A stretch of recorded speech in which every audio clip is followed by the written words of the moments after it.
சாலையை சீரமைக்க பலமுறை மனு அளித்தும் எந்தவித நடவடிக்கையும் எடுக்காததை கண்டித்து பொதுமக்கள் சாலை மறியல் போராட்டத்தில் ஈடுபட்டனர்.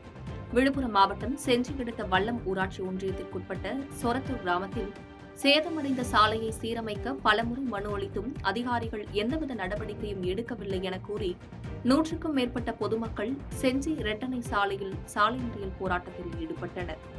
இதுகுறித்து தகவல் அறிந்து வந்த செஞ்சி போலீசார் மற்றும் வட்டார வளர்ச்சி அலுவலர் பொதுமக்களிடம் பேச்சுவார்த்தையில் ஈடுபட்ட நிலையில் சாலை மறியல் போராட்டம் கைவிடப்பட்டது.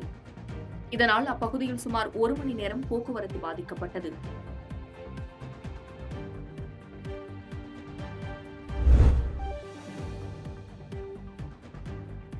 திருவண்ணாமலை மாவட்டம் கீழ்பெண்ணாத்தூர் மற்றும் அதன் சுற்றுவட்டார பகுதிகளில் தற்போது தர்பூசணி பழம் அறுவடை நடைபெற்று வருகிறது.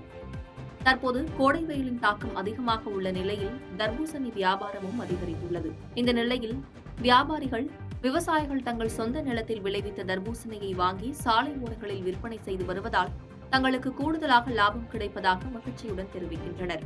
தற்போது இயற்கை முறையில் விளையக்கூடிய உடல் ஆரோக்கியத்திற்கு நன்மை தரக்கூடிய பொருட்களை சாப்பிடுவதில் பொதுமக்கள் அதிக ஆர்வம் காட்டி வரும் நிலையில் தர்பூசணியை வாங்கி அருந்தி வருகின்றனர்.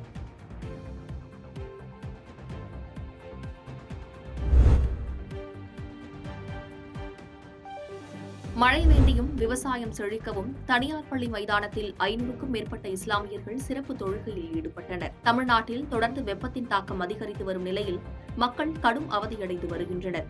இந்த நிலையில் தமிழ்நாட்டில் பல இடங்களில் 100 டிகிரி ஃபாரன்ஹீட்டுக்கு மேல் வெப்பநிலை பதிவாகி வருகிறது. இதனால் நிலத்தடி நீர் குறைந்து தண்ணீர் பற்றாக்குறை ஏற்படும் அபாயம் உள்ளது. இந்நிலையில் மழை வேண்டியும் நாடு வளம் பெறவும் விவசாயம் செழிக்கவும் புதுக்கோட்டை மாவட்டம் கரம்பக்குடியில் ஜாமியா மஸ்ஜித் ஜமாத்தார்கள் முன்னிலையில் சிறப்பு தொழுகை நடைபெற்றது. இதில் 500க்கும் மேற்பட்ட இஸ்லாமியர்கள் ஒன்று கூடி சிறப்பு தொழுகையில் ஈடுபட்டனர்.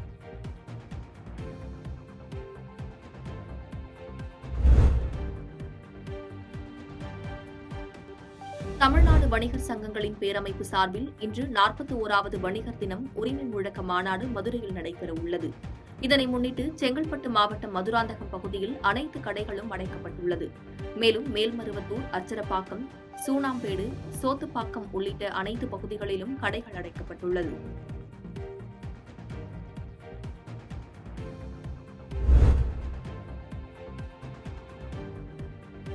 தமிழகத்தில் தற்போது வயது வித்தியாசம் இல்லாமல் புற்றுநோயானது பரவி வருகிறது.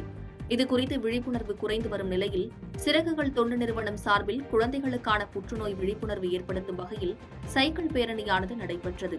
இதில் சுமார் 500க்கும் மேற்பட்டோர் கலந்து கொண்டனர். இந்த சைக்கிள் பேரணியில் நுழைவு கட்டணம் ரூபாய் 5 லட்சம் வசூலான நிலையில் இந்த தொகையை அடையாறில் உள்ள புற்றுநோய் மையத்திற்கு நன்கொடையாக வழங்கப்பட்டது.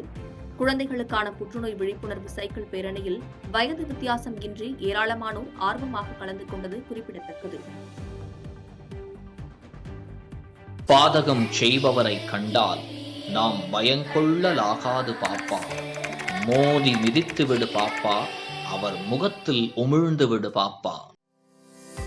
அண்மை செய்திகளை உடனுக்குடன் தெரிந்து கொள்ள இணைந்திருங்கள் இயம்நாடு தொலைக்காட்சியுடன்.